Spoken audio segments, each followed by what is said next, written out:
Baik guys, di sini kita mulai mengangkat sedikit kisah ya tentang perkembangan sebaran COVID-19 yang positif di Kabupaten Kutai Barat per tanggal 16 Juli 2020 pukul 16.00 ya.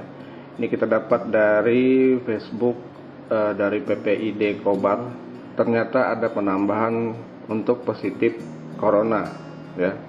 Untuk Kecamatan Arsel yang positif yaitu sebanyak 59 orang, kemudian Umay 6 orang, Kecamatan Pangkalan Lada 4 orang. Ya guys, sungguh ironis sekali ya. Total terkonfirmasi positif yaitu 186 kasus. Tertera juga positif dalam perawatan 69 jiwa, sembuh 114, meninggal 3 orang. Orang dalam pemantauan atau ODP 2 orang, pasien dalam pengawasan PDP 36 orang. Wilayah positif ada di 3 kecamatan di Kota Ringin Barat ya. Baik guys, sedikit informasi ataupun melanjutkan dari informasi gugus tugas COVID-19 Kabupaten Kota Ringin Barat. Ternyata banyak masalah guys setelah adanya penambahan positif COVID-19 untuk berita yang terakhir kali kemarin per tanggal 16 Juli, yaitu dikeluarkannya kembali surat edaran evaluasi himbauan prosedur pelaksanaan resepsi pernikahan selama masa pandemi COVID-19 di Kecamatan Arus Selatan, yang isinya ditujukan kepada lurah dan kepala desa sekecamatan Arus Selatan di tempat dalam rangka penanggulangan wabah COVID-19 di wilayah Kecamatan Arus Selatan, mengingat saat ini sebagian wilayah telah masuk zona merah. Peningkatan kasus penularan COVID-19 yang signifikan terjadi di beberapa wilayah di Kecamatan Arus Selatan. Berkaitan dengan kondisi tersebut, maka himbauan Camat Arus Selatan nomor sekian tentang prosedur pelaksanaan kegiatan resepsi pernikahan, syukuran dan sejenisnya selama masa pandemi COVID-19 tidak bisa dilaksanakan di beberapa wilayah sampai batas waktu yang tidak ditentukan dengan rincian sebagai berikut, yaitu tertera di 1 Kelurahan Madurejo zona merah, 2 Raja zona merah, 3 Baru zona merah, 4 Sidorejo zona merah, 5 Mendawai zona merah, 6 Raja Seberang zona merah, Mendawai Seberang berdekatan dengan zona merah, 8 Pasir Panjang zona merah, 9 Tanjung Terantang zona merah, dan terakhir 10 Kumpai Batu Atas zona merah. Demikian edaran ini disampaikan sehingga dapat diinformasikan kepada warga di wilayah termasuk penyebaran informasi melalui rumah ibadah terdekat. Atas perhatian dan kerjasamanya kami ucapkan terima kasih. Tertanda Camat Arus Selatan ya, Bapak Muhammad Ramlan Esos ya. Baik guys, kelihatannya semenjak ada penambahan positif COVID-19 di Kota Ringin Barat kayaknya menjadi menambah masalah ya buat kita semua. Terbukti untuk ke depan tidak akan ada lagi acara resepsi pernikahan seperti yang kemarin sudah pernah dibuka ya, akhirnya ditutup kembali ataupun tidak diperbolehkan lagi. Dirasa tidak mungkin kan ya guys. Kemudian permasalahan ini pun menjadi kompleks seperti halnya yang dialami oleh kawan-kawan organ tunggal, fotografer, videografer, penata rias, dekorasi, artis ya, tukang angkat calon dan sebagainya. Ya merasa sangat terdampak sekali ya guys. Kemarin sudah berharap dengan adanya dibuka kembali atau diizinkannya kembali organ tunggal ataupun elektron, ternyata sekarang ditutup lagi ataupun tidak diperbolehkan lagi.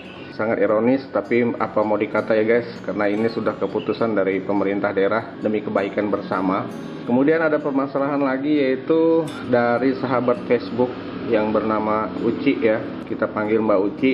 Di sini ada sedikit unek-unek curhat ya, sekedar curhat. Mungkin ini mewakili untuk semua ibu-ibu atau emak-emak yang berada di Kota Ringin Barat, pada khususnya mungkin emak-emak yang berada di Indonesia pada umumnya, yaitu yang berisikan tentang curhatan. Kita baca ya. Situasi sekarang ini berapa hampir 80% emak-emaknya yang sekolah lagi dan yang pintar, sedangkan anak-anaknya makin pintar malesnya, dan semua harus pakai HP. HP merupakan kebutuhan utama, karena yang tak punya HP dan tak mungkin beli HP. Bagaimana Pak? Apa mereka tak boleh sekolah? Bayar sekolah harus full tanpa ada keringanan. Dan tahu tidak Pak, kami harus nambah biaya pengeluaran, yaitu kuota dan bayar internetnya. Ada kebijakan hanya diperuntukkan orang-orang tertentu yang punya kepentingan, dan bahkan si kaya dapat kebijakan tersebut. Yang kecil hanya makin gigit jari dan harus putar otak agar selalu menghasilkan dan mengumpulkan uang receh untuk membayar apa yang harus dibayar untuk kehidupan hari-hari. Kami tahu bahaya dari pandemi ini, tapi tolonglah Pak, jangan karena pandemi ini kalian jadikan keuntungan untuk menghasilkan pundi-pundi rupiah kalian. Kami hanya orang kecil, kami tak mengharapkan Anda-Anda yang berkepentingan memberi kami uang. Yang kami butuhkan hanya kebijakan kebijakan yang meringankan dan menguntungkan buat kelangsungan hidup kami, bukan kebijakan yang kalian berikan untuk kepentingan kalian di atas penderitaan kami. Maaf Pak, saya hanya curhat dan tidak ada maksud apa-apa, karena saya hanyalah salah satu orang yang membutuhkan kebijakan yang meringankan, bukan ingin uang Bapak ya. Nah, demikian tadi ya guys, curhatan dari sahabat Facebook kita yaitu Mbak Uci, dan dikomentari oleh kawan-kawan yang nampaknya peduli sekali ya, sebagai bagian dari orang-orang yang merasa terdampak oleh pembelajaran online ini, yaitu dari di sini namanya Marti Sarwana. Dia bilang setuju ya kan. Terus ada juga komen dari sahabat Sahrun, gitu ya terlalu gitu ya. Kemudian yang lain ya, kita lihat di sini banyak sekali dukungan dari kawan-kawan ya. Semoga permasalahan ini, curhatan ini mendapat sambutan lah, dapat penanganan yang baik, ataupun mendapat setidaknya mendapat perhatian lah dari pemerintah pusat pada khususnya, karena dalam hal ini pemerintah pusat lah yang lebih bijak untuk mengeluarkan peraturan ataupun bagaimana baiknya agar masyarakat kecil, termasuk saya juga masyarakat kecil ya, masyarakat kecil termasuk Mbak Uci yang sahabat Facebook kita ini juga sebagai emak-emak, mewakili emak-emak yang lain, sangat merasa keberatan. Di sini juga ada darinya sahabat Facebook Dara Murniati. Sebenarnya tatap muka juga nggak apa-apa lah Kak, yang penting protokol kesehatan laksanakan, pakai masker, cuci tangan, dan jaga jarak. Saya sampai langganan internet yang murah 1 bulan 150.000 untuk 3 MB, untuk 3 GB maksudnya ya. Dari OD beli kuota terus selama Covid ini sebelum langganan. Ya kasihan ya guys, selalu beli kuota, padahal untuk kebutuhan sehari-hari aja belum tentu bisa ya, untuk makan aja susah, ditambah lagi harus membeli kuota ya, kuota paket internet ya, untuk memenuhi kebutuhan sistem pembelajaran online yang diterapkan sekolah. Oke guys, semuanya saya serahkan untuk kawan-kawan semua menilai konten ini. Yang jelas di sini tidak ada ujaran kebencian, yang pasti informasi ini demi kebaikan kita bersama. Tolong komentar ya, bagaimana solusi yang terbaik untuk mengatasi masalah ini, karena ini benar-benar terjadi dan nggak bisa kita pungkiri lagi guys. Bagaimana solusinya ya, kewajiban dari orang-orang yang berada di atas sana ya, orang-orang yang berkuasa lah, yang harus bisa memutuskan bagaimana baiknya untuk orang-orang kecil yang memang perlu bantuan dan perlu solusi agar tidak semakin rumit, tidak semakin susah dan menyengsarakan masyarakat ya. Sudah susah di musim pandemi seperti ini, ditambah lagi dengan masalah seperti ini, akhirnya semua semakin kacau.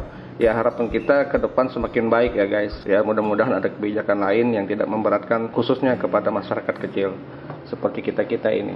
Demikian guys, akhir kata saya ucapkan terima kasih. Jangan lupa like, comment, share, dan subscribe channel kami. Sampai berjumpa kembali di konten yang berikutnya. Assalamualaikum warahmatullahi wabarakatuh.